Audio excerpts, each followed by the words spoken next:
Perfect. The H-2A visa is the temporary guest worker visa. That is a visa that anyone who is outside of the US can apply for and get a contract to do work that is not being fulfilled by a US resident. And so a lot of times this goes back to really early 1900 labor laws, where this is kind of almost like an indentured servant style setup that has not adjusted since that time. And so these contracts are basically saying like, no US citizen wants this job, so it is available for a guest worker to come in. It's a temporary visa, but it is a legal resident when they come in. They're just a temporary person. So a lot of times they'll come in and they usually will stay for 6 to 8 months. And we have in North Carolina, again, like top 5, top 6 of the highest volume H-2A workers in the country. And so predominantly our workers come from Mexico, and 95% of them are Spanish speaking from Mexico, and mostly male as well. So we'll go through that. Then 2 products that bring North Carolina quite a bit of popularity and production, just so everybody's kind of thinking of what we're looking at when we drive around the beautiful fields in rural North Carolina. Tobacco and sweet potatoes are like 2 of our top crops. So any ideas of other things? Soybeans, yep, we've got lots of those. Yep. So hog farming, yep. Corn, yep. There's another one that's like a really turkeys, chicken, yeah, poultry, yep. That one almost falls, this is like thinking about like production of crop. That one falls into H2B, which is packing. And so there's a lot of production of chicken packing and hog farming and production in the States. Yeah. Peanuts is a good one. Yep. Melons actually is on our top. And the kind of third most popular one is Christmas trees. So we're one of the leading states for Christmas trees. Yeah. And that's in our mountains. And those are that's going to be interesting this year with what we've just seen with our hurricane season. So, okay, I'll keep moving us. So let's see if we can go forward. Oops. Maybe. Okay. Here, everyone loves learning objectives when we're thinking about CME. So anyway, these are some of the things I just wanted to come to make sure we kind of cover. Local population, like really thinking about the triangle counties and like what volumes of workers we see in the triangle. Learning the larger state network, which I think probably some people might be familiar with how farm worker health works in North Carolina, but I'm just going to kind of take us through the model of that. The collaborative care models, which we rely on and which is really the strength of farm worker health in North Carolina. And then 3 recommendations for practice improvement, just to give you a few gifts so we can help to improve care for this population. And then also, I can't talk enough about pipeline. I love talking about pipeline. I love to bring learners everywhere I go and make sure that we are just like really helping to kind of bridge those future gaps in providers in rural areas. So here's a little bit of what we were talking about. So here's some farm workers actually from quite a few years ago, but we love this picture. And we are thinking about mostly Latino males who are in this space. Most everybody is speaking Spanish, though I always call Priscilla every year, which I need to ask you again, but we do have smaller groups coming in of farm workers who speak Haitian Creole now and do a lot of berry farming. And so we see them around Memorial Day every year. So it's not just Spanish speaking agricultural workers. The other thing that's really interesting is there is a growing need for language bridge for Indigenous language. We have 13 Indigenous languages in North Carolina right now, and we use national connections to help with language access for that population. So when we kind of meet our workers and try and meet the needs, we always ask, like, what languages do you speak? Because a lot of times we might approach with Spanish, but that is an assumption we're stepping back from. So that is a really interesting change in who is actually coming over with the contract visas. And then we have about 2,000 camps that are registered. Registered means that Department of Labor has to go and check those camps and inspect them. So that's as many as we have on the kind of ticket. There are other setups. So like last night I was at a housing unit that was actually in a motel for a sweet potato harvesters. And all of the guys were in the hotel, and that's part of how the contract was built. And we do see things like that. So housing can be very variable depending on who's coming over, how long they're coming over, and what the setup with the contractor is. So here was just a little clarification for H-2A visa. So that's our guest worker. So that's a temporary worker in the States. In 2023, we had 26,000 H-2A workers. So that's a pretty big operation. This was really strategic for us during the pandemic because the majority of these workers come through one organization, North Carolina Growers Association, and they all come from a bus in Monterrey, Mexico, to Bass, North Carolina in Moore County, and they all pass through there, and then they get kind of deployed to their places. That was an amazing place to vaccinate people. So we vaccinated that like tens of thousands of farm workers through the pandemic. Very, very good reception. We had in Sampson County, we did a CDC guided survey, and we had 89% of farm workers were vaccinated for COVID, which was much higher than the population. Yay! So that is really thanks to the community outreach teams to bridge those language, those culture, all of those things to provide that.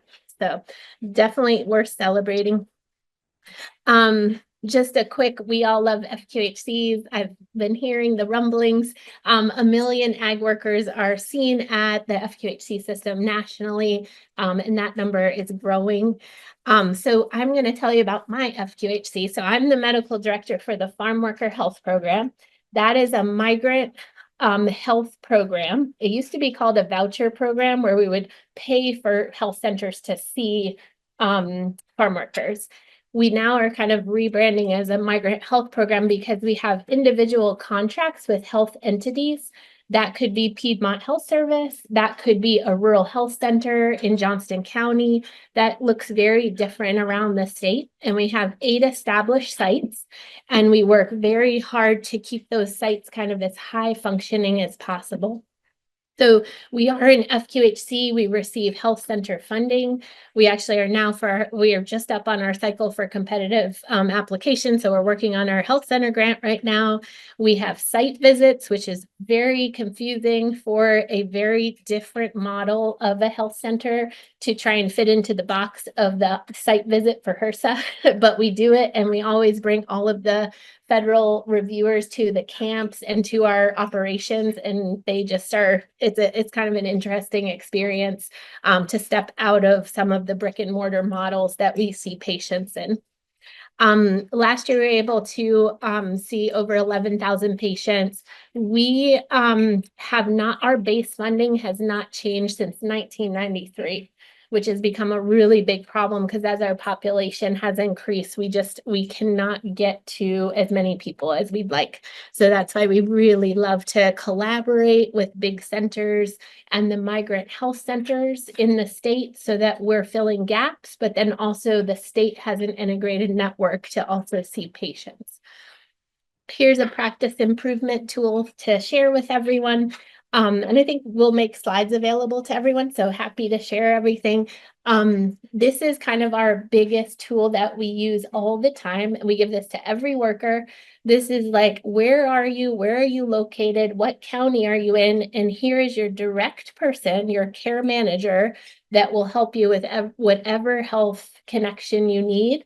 That includes behavioral health service, that includes dental service, that includes a health center visit, all of which is funded through the program. So that is a really important piece of information.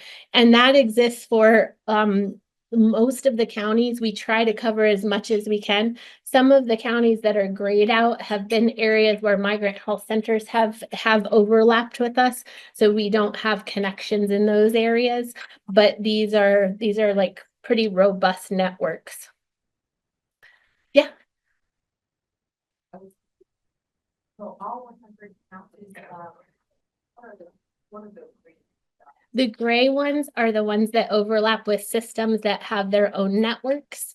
And so we don't have relationships with there. And that shifts. So like as we're doing our contracts with sites, we might actually shift into counties.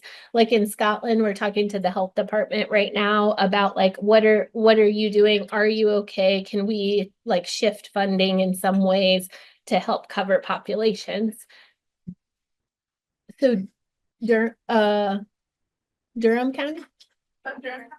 No, so let me see if I can move over here. Yeah, so there's Chatham, Wake, Durham's right here. So 8 maps you to Maria and at Piedmont. So Durham is an overlap kind of depending on where you are in Durham.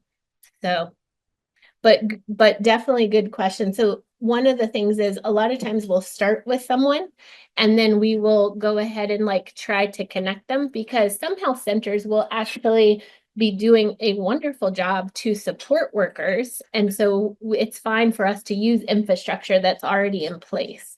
So that helps us out too.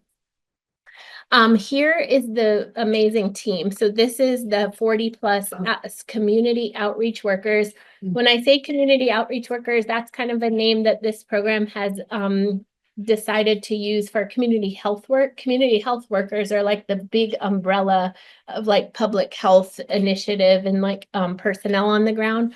We kind of think of our teams as more outreach so that we can really guide care management and case management. And we have a pretty rigorous credentialing privileging process for all of our staff. So we have all of the different technical skills and tools we would like them to have to demonstrate that they are able to care for our patients and connect them to care. Here's service delivery sites. So you can see there's big gaps in what we can't cover just based on like limitations of funding and program and people. And so Eastern North Carolina is always something that we think about because we have this big territory with the biggest group that we have, Farm Workers Project, which is where we do a lot of our mobile unit work. But there's always room to grow. And then I wanted to show you also just kind of like more zooming in more. This is numbers based on the Department of Commerce data. So these are numbers of workers in the counties that we are in right now tonight, so that you can see the volumes and kind of get a sense of like what kind of maybe frequency you might see agricultural workers. Remember, though, this is always underestimated because we have a lot of workers who will go through contracts and will not necessarily be on a list like this. And that might be residents of North Carolina that have been here for a really long time, and they might be living in North Carolina, but they'll like choose contracts and move around the state. And agricultural work is their primary employment during the year. And so they also will qualify, but those are like our seasonal families. Those are a harder population for us to map out actually. So we start with this and we kind of do our initiatives, and then we try to bring everybody together because we'll usually find more people than expected at the farms and in the work. So that's that. Just for some numbers, so we have a little over 11,000 patients. Enabling encounters is what we kind of think of as care management encounters. So that might be anything from mental health screening, that might be transportation, that might be support to recognize need for dental service and connect to that. We actually have our dental contract through ECU, and that's existed for a really long time. And so there's different sites, and we basically can fund for the people in our program any kind of dental service, which is when we ask our farm workers, that's one of the number one things that they really, really depend on us for is oral health, like education, service, acute management, and all of those things. And then behavioral health, we are, as all within the health center system right now, growing so much the models of integrated behavioral health. So like really trying to figure out what that is.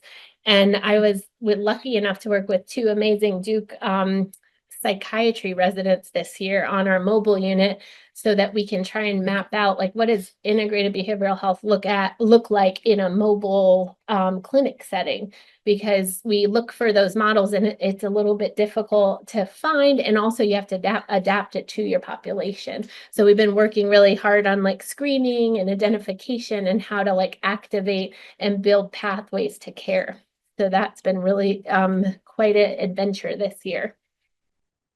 Then also just, this is like one of our one pager slides, but this is just kind of ideas. And I kind of talk to medical students a lot about this, is like really thinking about when you're taking history, please talk about occupation, and then please identify social determinants of health in any direction of layers you need to go, because that is going to influence your care plan so much for this population. And so it does help us quite a bit. One of the other things farm workers would love for us all to do is provide after hours care, because if you're a farm worker, you cannot get to a clinic from 8 to 5. And even if you have an extended hour until 7, that's not great, because sweet potato picking ends at like 8:30. So that's something we struggle with, because it's not easy as a provider to do care from 8 to midnight. It's not kind of power built exactly. And so that is something we struggle with a lot in terms of like, how do we improve those access points? All right, just want to kind of bring us to something that was very more immediate in our picture. And Priscilla, help me stay on time too. More immediate now, and we talk a lot about climate and health. And so I'm going to jump into hurricane first. Did you want to take a picture of this one? Okay, perfect. We're gonna so hurricane was pretty stressful in the last few weeks. It will remain that way. We are a very well-oiled team because we've gone through pandemic with this population. One of the things we're used to is being outside, having no internet, having no electricity. So now that's where we're back at right now. And it was interesting because our team, we've been trying to pilot all of these emergency, like how to deliver information to this population. We have a variety of different responses. Farm workers love Facebook. WhatsApp is our main communication tool. Social media is wonderful. We run into problems with HIPAA and where those lines are, because we really want to make sure we're not passing patient information across. And so we were kind of playing around with the different blasts. So OSHA had just redone all of their emergency preparedness this year. So we were kind of blasting out hurricane preparedness. We had done in the last 4 months, like all of these interactive sessions on like, what would you do if the hurricane hit and you were flooded? And then the hurricane hit our mountains. So we were basically like able to contact all of our sites and all of our workers that we were aware of, like within the first 48 hours, which was pretty awesome. And that just took a lot of work prior to that. So really applauding our teams too, because they were on the ground and ready to go. Yeah. So yeah. I wish they were here. They're manning all the shelters right now. But yeah, so just kind of walking into houses, everybody's flooded. I think there was one of our housing with our guys the other day said that they are expecting power back, I think in Yanceyville, within 3 to 6 months. So we're like thinking of a long haul kind of, and migrant housing is not nice housing. Like there is a standard of housing and there's like a legal like kind of requirement for housing, but it's things like, 1 toilet per 10 people and like bunk beds or some kind of bunk bed that has a mattress. So there's at least a mattress. There's no requirement for any kind of climate control in migrant housing, which is something we're really pushing on, especially with heat stress. But a lot of times this is a really vulnerable like housing situation as well. So, first of all, we can identify, we can communicate. So that has been really helpful for us. We were also able to mobilize because of how the health center is within the Office of Rural Health. DHHS actually does a pretty good job to respond when we need them. So we were actually able to mobilize FEMA funding for our sites that are going to take care of workers like immediately within the first 3 days, which was really exciting. So that was a good applause for DHHS, because a lot of times sometimes the population just doesn't come to it's not spoken at the table. And so that was fantastic. And that is a lot of advocacy for our program director, Elizabeth Freeman, who is just an amazing woman and has been with the program for almost 20 years. So there's a continuity piece there. There's relationships, and that is definitely keeping our people safe. So anyway, Vecino is one of our mountain areas, which actually they're right by Western Carolina University.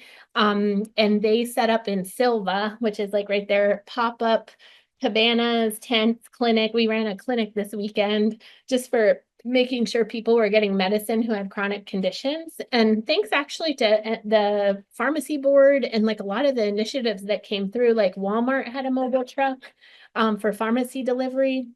You were able to dispense pharmacy medications easier, like all of these barriers of like what it takes to actually just make sure people are safe and have what they need. So that was like actually very inspiring to see. And that's ongoing, because there's a lot of work that still needs to be done there too. The sad part is as everybody was like, okay, is everyone okay? Like workers, now we do a lot with photos. So workers send us photos all the time of the work, which actually just is such a good idea. Because if you're a doctor in a room and a worker comes in and he's like, here's what I do, like, here's where I work. That speaks like, because you might have language barrier there, that speaks so much to us. So we're really interested, and that idea even grew out of our worker advisory panels. And so we're just like super excited to go somewhere with that. But as everybody was disaster responding, workers are working. They're here to work. They want to work. If they don't work, they have no money. And so they were out doing apples. And then in the break, they were helping clean up roads. Like it was actually kind of a wonderful like picture of like community and just like everybody helping each other. But it's also just kind of tragic in terms of like the expectations that everybody holds like through this. So here is pop-up tents.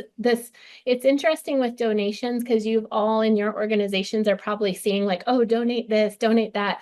It is so hard to get the donations to who needs them. And so a lot of times, like if there's opportunities to volunteer for not dispensing, but delivering, that also is like a big need we're finding in our site. So we're kind of like rotating like who's going at one time, just to like put a little bit more like human power into it also.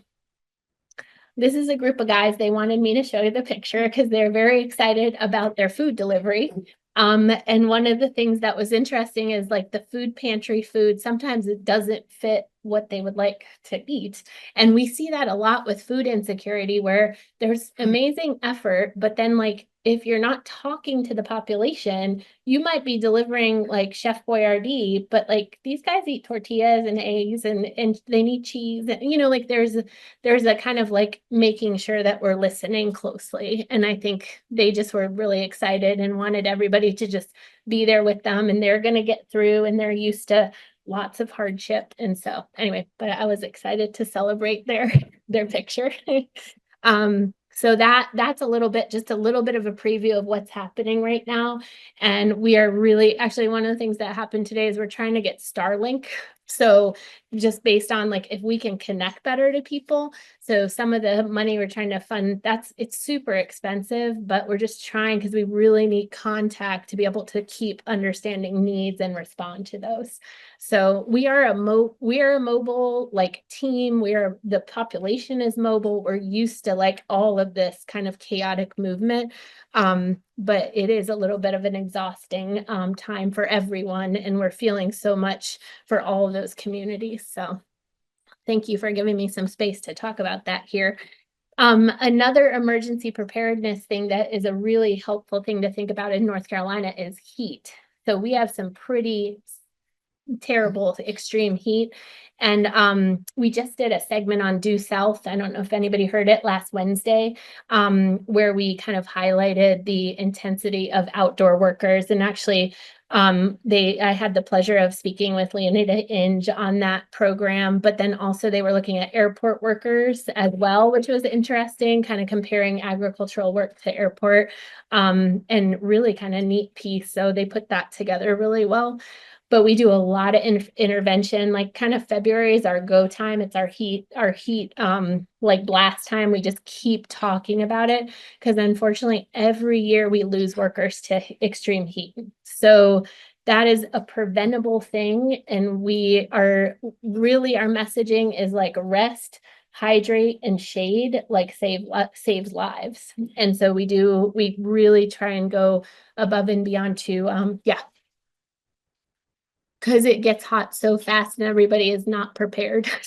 So, yep. And it's a great question. So why we do that is because that's when we start seeing workers come in. So if we can even put information in, like any kind of like, social media blasts or anything, it's just, we want everybody to be aware of early signs of heat stress, even when it's not that hot. So then when you're in the heat and you're not thinking about it as much, you're like maybe reflecting on some of those messages. So, and we receive quite a bit of workers in that early winter or late winter, early spring because of our berry season in the southeast of the state. So we see workers kind of streaming up from like Florida, Carolinas, New Jersey to like up to Maine. And we just want to keep them safe. So yeah. Bit of heat, I think, August, September. Yeah. Anybody died from it? Yeah. So we had 2 deaths this year. Yeah. Yeah. Well, and the stories are really hard because we had, so usually what will happen is when we get short contracts workers, we might have someone from Mexico who lives in the mountains, 70 degrees, nice temperatures coming right into Sampson County. And it is 110. The heat index is out of control. And the appropriate way to get that worker in is to give them 2 weeks to acclimatize. But there's tension because the worker wants to work more because they want to make sure they have the finance, and then the grower sometimes won't. It's a tug of war constantly, but it's so dangerous. And then we brought in so much more mental health and substance screening, because a lot of times also when workers get here for initial time, they're lonely. They're really lonely. They're isolated, no transportation. And so they tend to drink a little bit more. So alcohol's culture for all farming culture. But we see binge drinking like on the weekends, and then the most dangerous days, I can feel like I reflect on them, Mondays and Tuesdays, when you're dehydrated from drinking and then you can't really catch up and you're in the extreme heat in the early week. So it's a setup. And so we talk so much about it, and I can't even talk enough about to workers about that. Yeah. They don't have climate control. Yes. Yep. Is that something that there's like, is there some sort of advocacy? Yeah. Yep. Place to try to teach that? Yeah. So Office of Rural Health, because we're DHHS, we have to be careful with advocacy, but we lean on a lot, like our toxic free for pesticide safety and our heat teams for advocacy. And so what is happening is there's a lot of push for heat standard, because North Carolina could have a heat standard. That's a real political topic right now. And so our advocacy groups are very active because that is a push against Department of Labor for those housing requirements to add air condition to the housing requirement. Which is kind of a reasonable thing to do. And actually from the farming community, the farmers actually would rather have HVACs than window units, because the window units get so nasty with like all of the rural stuff. And so there's conversation now, and you're exactly right in terms of thermoregulation in the evening is really important, because if you do not have the ability to cool your body and then you go back into the heat. It's just like, it's a snowballing effect, which is really dangerous. So, yeah, and they can't get to their basal temperature, which is like a safe place. Yeah. Wow.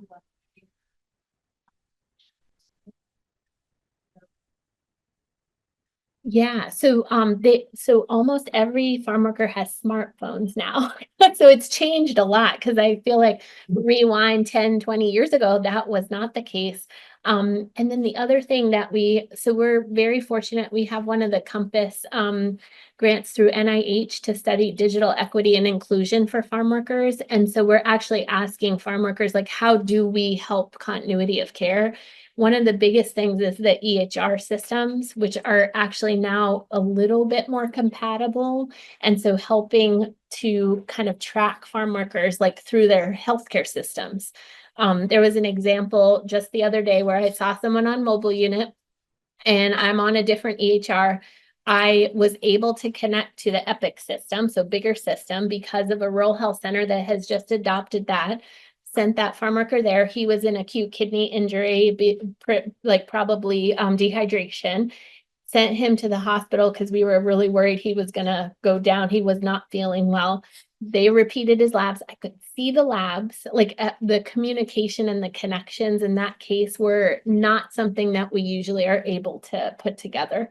And so with this NIH kind of opportunity, we're really hoping that we can connect systems, because especially for rural communities and rural hospitals, it's expensive to repeat labs and workup and all of that stuff. And when you don't need to, you just can't see it. And it takes a long time to get that information. So that's a really exciting thing that's coming down the pipeline. The other thing is also, we work with Migrant Clinicians Network, which I don't know if you've worked with that program, but they also have a data system, especially for stream workers, that if you have a patient, especially for high risk conditions, so that's like pregnancy or HIV, for example, if I have a patient in Florida who needs to connect to me in North Carolina, there's a case management electronic system that you can register your patients in. So any provider can do that. And that is I have that on one of the slides, the Migrant Clinicians Network, and that's been around for a really long time and is a great resource for us too. So there's some patchwork things, yeah. Okay. All their medical care and prescription. Yeah, it's just, yeah, because we have 340B access. So they do have to pay like a shelving fee for medicines, but not very expensive. And then it's just the 11,000 patients. So it's like, yes, we can be robust, but not for the population we would hope for. So Funding is from various sources. no, no, it's all HRSA, like it's all from the health center, the HRSA Health Center grant. So we are seen as an FQHC, just as Lincoln is, just as Piedmont is. We are our own FQHC. So Call a local management entity for a behavioral health issue. yeah. They be able to be assigned to a provider. Yeah, so we actually have had a contract for the last 7 years with El Futuro, which I think we all know and love. And El Futuro has a therapist for us to help bridge that gap. And so our sites are able to mobilize that and then connect to the behavioral health services. Yeah. You said a lot of them are lonely, aren't they? Is your program doing anything on a social basis to try to mitigate that? Yeah, so that's where all of this internet stuff happened. So during the pandemic, everybody was lonely and isolated. So what we started to do is bring hotspots to farm workers, and so that they could connect to their families in Mexico, or where from their home country. And of course, like connecting to family and being together, even if it's a digital capacity, really showed benefit. And so that really launched into actually just asking the population more. So there's a lot of initiatives, which then kind of bridged into our NIH initiative also with basically digital health, and just understanding that like connections, communication, all of those things actually improve emotional health. So with that, we're able to like think about peer support group, connect people through social media, like build more structure so that people aren't feeling as isolated. Anything like movie nights or something to bring? Yeah, students? actually, did I put it on here? Yeah, so we do, so that volleyball and soccer games are really big. And it's so interesting because I'll go do a mobile unit at a camp, like, over on this side of the road and say, hey, did you know there's a camp like right down the road with like 30 other workers? And they have no idea that that exists. And so that's those connections and trying to find like community centers. Sunday is kind of a day of rest. A lot of farm workers will go to church or have a service. And then they will go and do like some kind of activity. So that has helped so much because that is, you're 100% is wellness for that community. Yep. What's your relationship like with their employers, the farmers? Yeah. So initially probably in the state and in this program, it felt like a very tense thing where it was like growers, farm workers, like it was very separated. We have seen like incredible collaboration development because of the pandemic, especially where we really think of a farm system and we have very negative stories and we have amazing stories where like farmers really are thinking of farm workers as part of their family. And so we're really thinking more in farm systems now because I mean, as we all know, farmers are not also going to come in to see you until there's something catastrophic happening. So it's an agricultural kind of culture that we are trying to like approach. So when I brought the state always gives me some free flu shots because flu shots are so expensive. And so we brought out to the farm, like 30 flu shots. The farmers are lined right up for those flu shots too, because we're right on the farm. We are like in a place that's convenient. We're trying to promote prevention and health. So the response is interesting with that. So the relationship varies, but with the program's continuity, we actually probably have some pretty strong, like more strong relationships than we have like that tension relationship. Our biggest stressors or like just challenges are farm labor contractors, which actually are an in-between negotiator between farm workers and growers, where sometimes the farmer doesn't have that much insight into the people who are doing the work, or not insight, but like connection. And there's language barrier and everything. And so we have these contractors who will move workers around, and that becomes really stressful. And those are the ones we, a lot of times we'll kind of collaborate with legal aid. We are looking out for labor trafficking. We're looking out for things that compromise people's civil rights, really. So, yeah, it is a bit complex question too. I'm never going to get through all these. No, this is great. Thank you so much for asking all these. So heat stress, how much water do you take? Here was another thing I just wanted everyone to be aware of. If you don't have the app, sometimes it's helpful. So OSHA has a heat safety tool. The nice thing about it is in your clinics, if you're seeing someone who has nausea, they're really demonstrating early signs of heat stress in Spanish and in English, there's all this health education.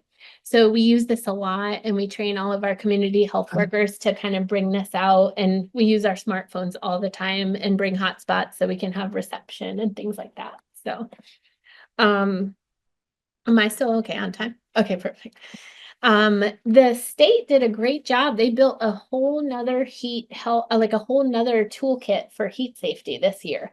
So this is an interesting kind of development. And you can actually sign up for heat alerts in the county you live in.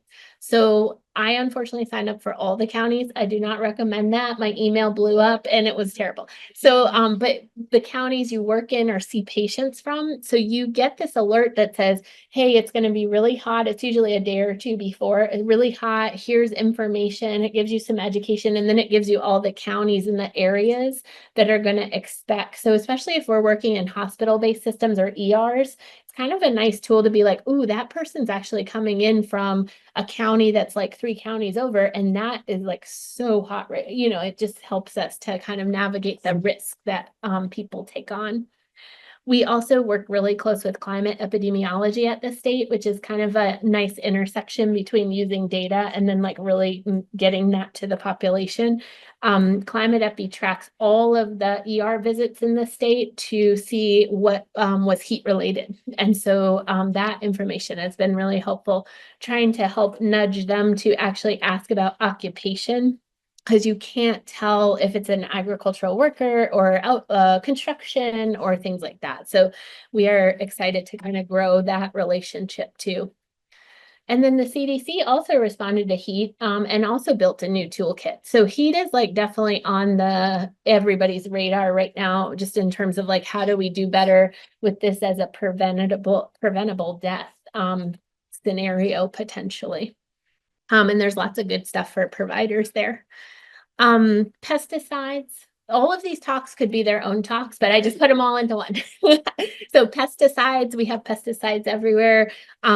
Workers have to have mandatory pesticide safety training. That's where the relationship with the grower is really helpful, because farm safety, which is a branch of our program, has to go into all the camps and do PPE training, pesticide training, especially for pesticide applicators, the people who are actually applying pesticides. And so it's a great opportunity to go in and make those relationships and say, hey, could we take care of everybody here, you know, as opposed to just focusing on one population. So just as a reminder for people, like pesticides, you can ingest them, you can inhale them, you can absorb them through your skin, just really being aware. And this is like the idea of just asking people more about what they're doing during their day, because just because they are a farm worker doesn't necessarily mean they're applying pesticides. They might be driving in a machinery of some sort. So recognizing pesticide sickness is really difficult, because a lot of times there's exposure, but then they'll see us like 3 or 4 days later and like symptoms might be resolved by that time. And so it makes it really hard to connect the dots to some extent. The other thing is the symptoms for pesticides are so overlapping with heat stress and green tobacco sickness that it's just very confusing. So your history and the ability for also the community outreach team to help you understand like the risks for the patient is so essential to really kind of try and figure out what's going on. One of the most troublesome behaviors is that when the guys go to the bathroom, they don't wash their hands well. And so there can be also ways to be exposed to pesticides because of the different variations of sensitivity of our skin. So just kind of thinking about that a little bit more mechanically there too. Label, every pesticide has to have a label, and there's an interesting movement again with digital kind of equity pieces where these labels are not currently in Spanish. So we're actually kind of doing advocacy on that, because like everybody needs to be able to read the label as well.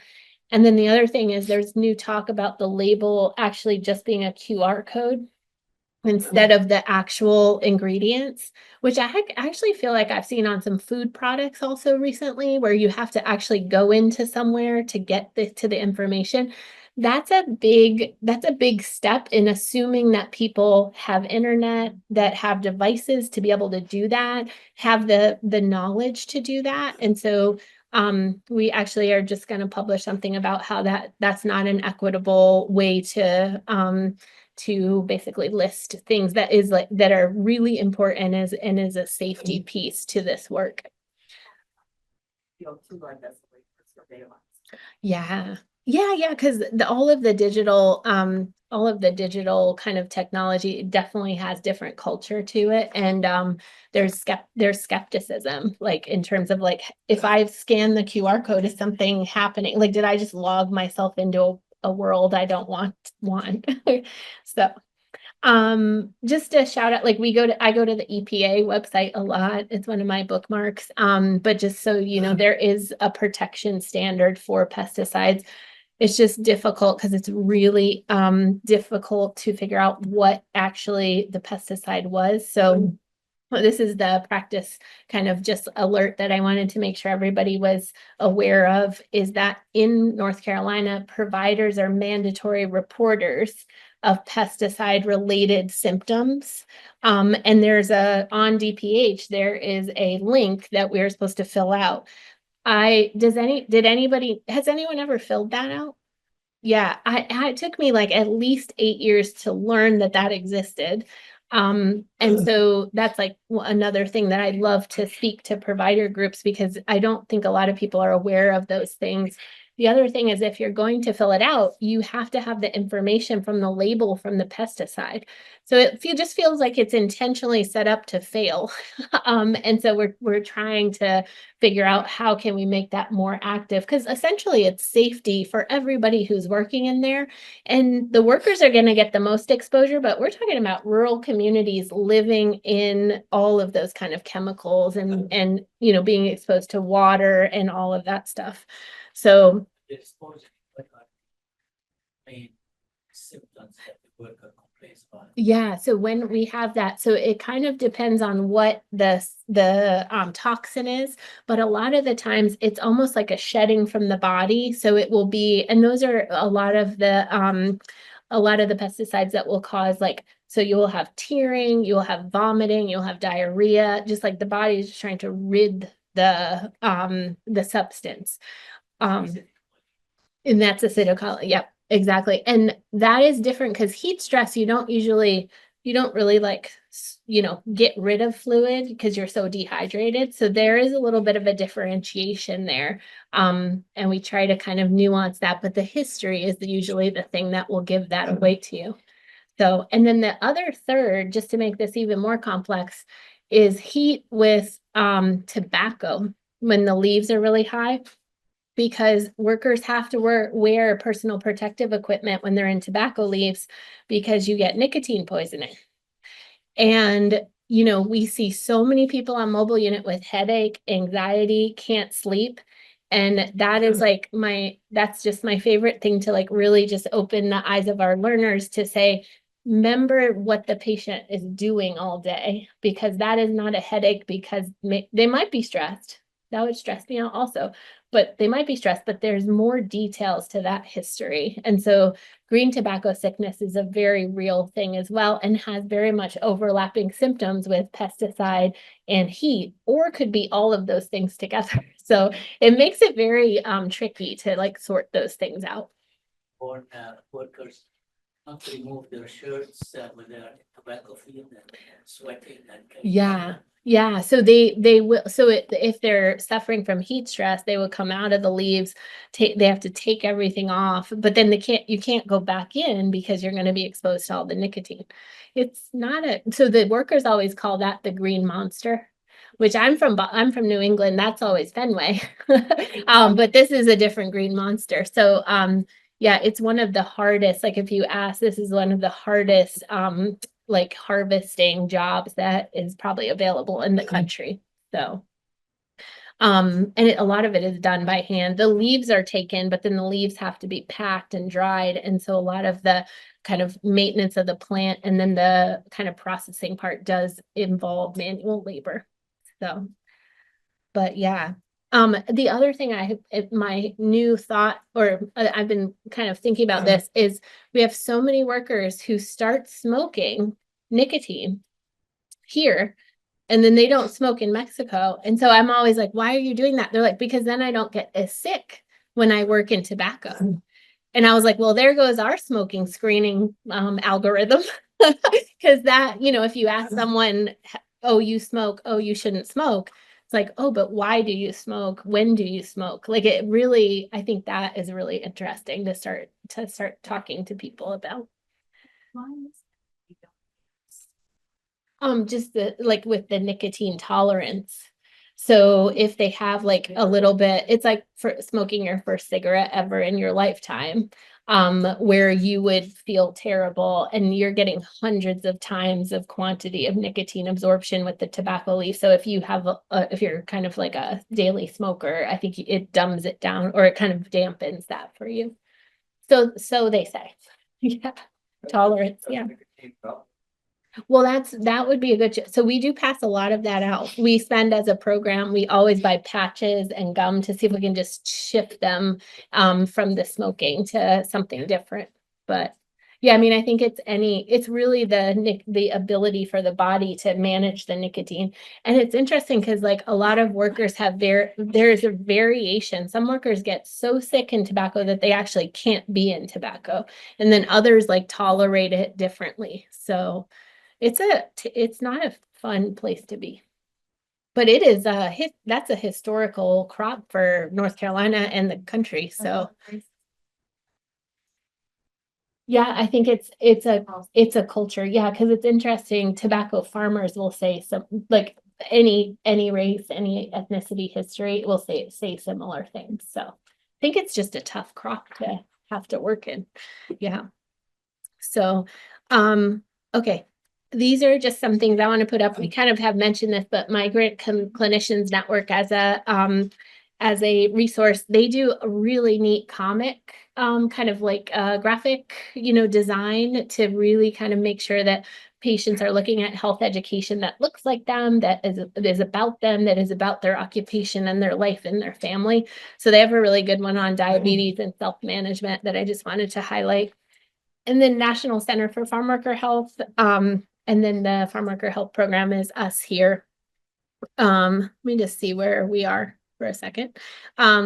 Identified concerns. We kind of have gone over this. Chronic disease is a big thing for our population. And then cannot speak enough about community health workers. And we kind of talk about that as community outreach and really bridging gaps. And we kind of think of our staff as the experts of our social determinants of health or these social barriers to really improve health outcome. We had already kind of talked about El Futuro. So we have the programs with them.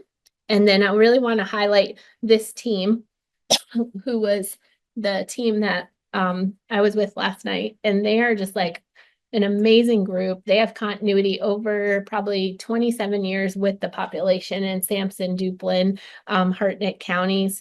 Just take a look at Sampson County's volume of workers. So like it is like a incredible. So it's 9,000 workers just in Sampson County alone, and that's the underestimate because that's just Department of Commerce number. So this is the team that sees over half of the 11,000 patients. And Priscilla, you've worked with them. They're just like a very inspiring place. So just wanted to kind of show you a little bit of what we do. So we're kind of looks like hurricane response, but this is our normal mobile unit setup. Do you, Avanti's in there. Yeah. I was like, who's in there? So yeah, we've been doing this a long time. This team knows every road in Sampson County and every place to go and not to go, like the road to go down. And they're very aware of when we're going to tip over our new mobile unit, which is really helpful. But this is our Tuesday night adventures every week from in May to October. And we take a family medicine attending. We take the team, we take medical students from the Campus program, thanks to Dr. Alaman and all of the amazing work he does there.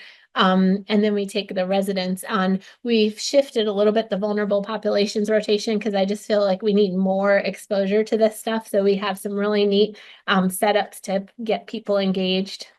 This was us last night. We all love to take pictures. So that was another picture. And then Christine was helping us set up everything. One of our, she's the chief resident at the UNC Family Medicine now. I was like, before medicine started my career, started my love for languages and culture and everything in the Peace Corps.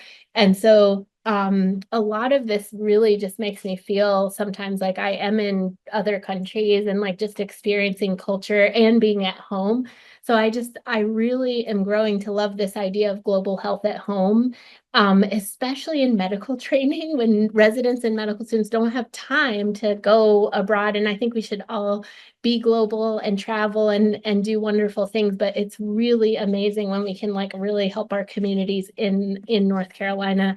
So we do a lot and bring students and do activities and play volleyball and just spend a lot of time with our I don't think of them as patients. I mean, they're just like our community. So we do that. We've built at UNC, just this is a little bit more of like a pipeline development comment, but built fellowships in the summer. And that's when I need most of the people, but we're able to pay students to spend time and like dedicate their time to helping with quality improvement for our care, which is where a lot of this has happened. We also offer through the Global Health Education Department a 4-week intensive to learn about North Carolina and agricultural health, and some amazing things just because of the energy from students have come out of this. We have started to do a women's clinic, which is a population we tend not to see very often. And that has been an amazing impetus to really build our behavioral health program, because unfortunately, female farm workers like suffer incredibly high rates of trauma and sexual violence. And so we're able to really go in there with like trauma-informed care and like make sure that our providers and future physicians are very aware of what's happening in the population. And then here was this was one of our workers in Rural Health Group where I used to work. We call them the digital nest. So this is 3 miles away from the camp, but this was the best place to get reception for the internet. So this guy rode his bike to the nest and then would sit here on the side of the road and talk to his family in the evenings. So not the best place to be on the side of a rural road in North Carolina, but amazing to connect to your family. So this is sometimes one of our pictures we like to think about, like why we do our work and why we're so committed to like bringing people closer to communication and access and things like that. And then this is our awesome team who always has energy. And then that's the end of the slide. So thank you so much. Sorry, there's so many slides. Question. Yeah. We have time for like a couple more. Mhm. And please feel free to reach out if you ever feel like you want to come join us. We are always excited to bring everybody. I need to recruit you as an attending. Yeah. But how do you manage the flow of special care population? Yeah, so that's where we really need the integration of our health entities with our sites. So like, for example, when we have a rural health center, that rural health center, we help build, like, I'm thinking in Johnson County, for example, we have a Benson area medical center, and they have project access. So then if we connect the patient there, they can connect through their already established services, and then we can help with a funding support system. So it's really the success we've had with our sites is when the site can actually like integrate and really be almost like the case management department for the population, but we're really helping to enhance service at the primary care home. Because the mobile unit just can't be a primary care home. We are limited. We're doing a lot. We do labs, we do all sorts of stuff. We can do a little bit of maybe mild like chronic disease, but we need somebody to be at a primary care home. So a lot of our sites around the state actually have after hours access. So they have the farm worker clinic in the brick and mortar, and that is a clinic that's open 6 to whenever everybody's been seen. And so that's all from the goodness of everyone's heart. This is a really big community of providers that like take a lot of passion in this work. And so some of the stars in who's seeing all the patients are pretty amazing in terms of like thinking about flexibility and just shifting their hours. And we have a lot of volunteer providers, which is really cool to see. Though I wish we could pay them all. So but does that help? So like there's examples of like how we connect in each site. Yeah. The other thing, just so you know, the financial assistance programs, like the one through UNC, if you have a visa, you don't qualify. So none of our H-2A workers can get financial assistance through UNC, which kills me every year, and I will still keep knocking on the door. But those are the things. So we rely a lot on Community Health Center Association to connect us through the different FQHCs in the state, the migrant health centers, and really build from that perspective. So, all right, thank you guys. Really appreciate it.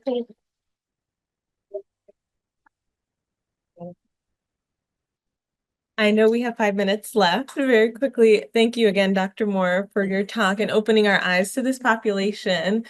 Marion, I know you want to share the CME code before anyone leaves. You're gonna send a text. From Elizabeth. You're Thank gonna you so send a much. text message to 919-213-8033. That's 919-213-8033. And the code for tonight is K as in kangaroo, A as in apple, G as in geography, G as in geography, O as in Oscar, Twice G. yeah, 2 G's. And then there's an O and then there's an M, so it's 6 letters altogether. K, A, G, G, O, M. M is in Mary. Thank you, Marion. Did everybody catch that? Perfect. Well, I wanted to say just a special thanks to Dr. Moore for like updating her slides like last minute to include the response to the hurricane. That was really great. And I just wanted to remind everyone, I know we're all getting a lot of emails about how to help support Western North Carolina. NCMS on their website does have a lot of information about how to donate and volunteer your time to help with the recovery. So if anyone is still looking for opportunities to help, please look there. We do just at everyone's seat, you should have a QR code to just scan and fill out our survey about ways we can continue to build on these opportunities for fellowship within the medical society. And so we'd love it if you all could fill that out. I hope everyone got dessert and a drink. We'd love to just make sure we get to chat with all of our new attendees as well. So we'll stop by to say hello before you leave for the evening. Thank you all again so much for being here. And I hope to see you guys in December for our next meeting and at the LEAD conference in November with NCMS. Thank you, guys. No.